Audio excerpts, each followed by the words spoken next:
Hey everyone, welcome back to the channel, and today we're going to be reviewing the latest patch for The Sims 4, which was released on October 22nd. Sorry for being late, but we are finally here. This update is packed with ghostly features, bug fixes and cross compatibility features.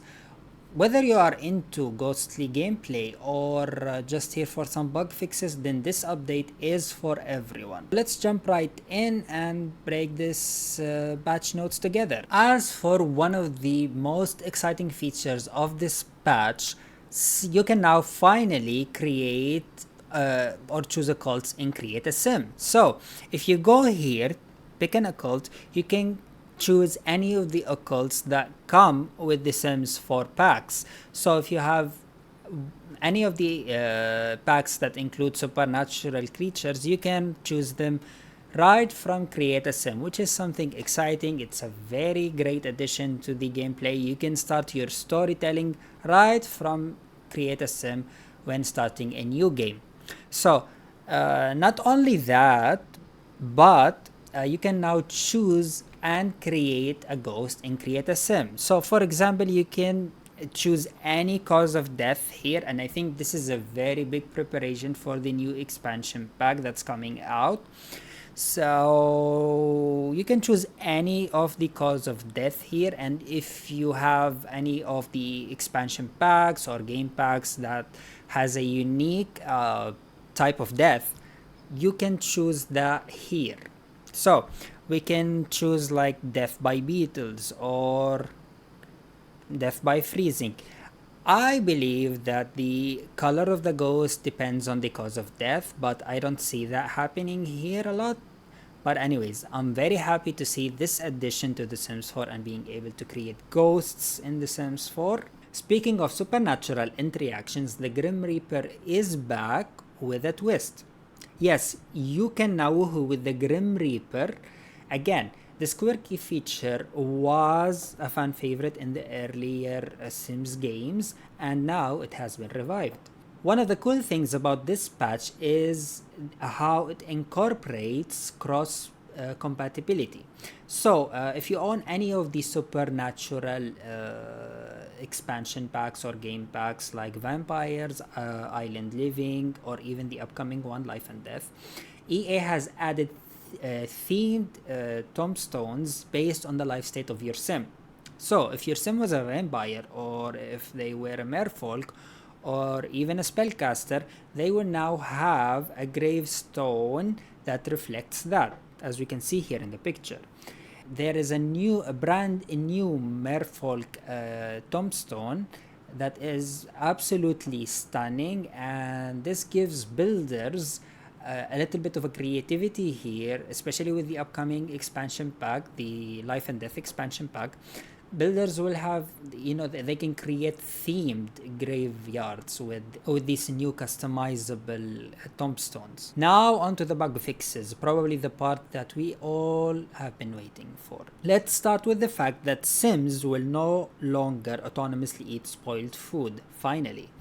I can't tell you how many times I watched Sims happily chew down some spoiled leftovers. With this patch, Sims finally learned that spoiled food is not that appetizing. Another bug fixed is for ghosts. If you have been frustrated by how often ghosts would break objects around your house, in this update it is toned down a little bit, so ghosts, while still having fun hunting your homes, they will do less destruction around Sims houses. There were also some major bug fixes for nannies. Previously, there was a bug with nannies would become invisible when you hired them. I mean, spooky nannies, sure, but not what we are going for here. Thankfully, this has been fixed and nannies are back to taking care of your babies visibly. On the technical side here, for all the console players out there, this patch did not forget you. PlayStation players dealing with the grayscale issue in cottage living will be happy to hear that this has been fixed now. You can get back to farming and living your best country life in full color. And for PC players as well, especially those of you with the hybrid GPUs, you will notice that DirectX 11 is now the default instead of DirectX 9. This should help improve our overall performance and stability, especially if you have been dealing with crashes or lag. I really appreciate these subtle changes because they make the gameplay feel more consistent and less frustrating, especially for the long-term players who have been waiting on some of these fixes and features arriving with this patch. This patch brings a lot to the table. I'm really excited about the Ghost gameplay additions and a lot of the bug fixes, and especially about the new features like being able to create ghosts in Create a Sim, which adds a whole new level of customization and storytelling, which is something that the Sims 4 goes by.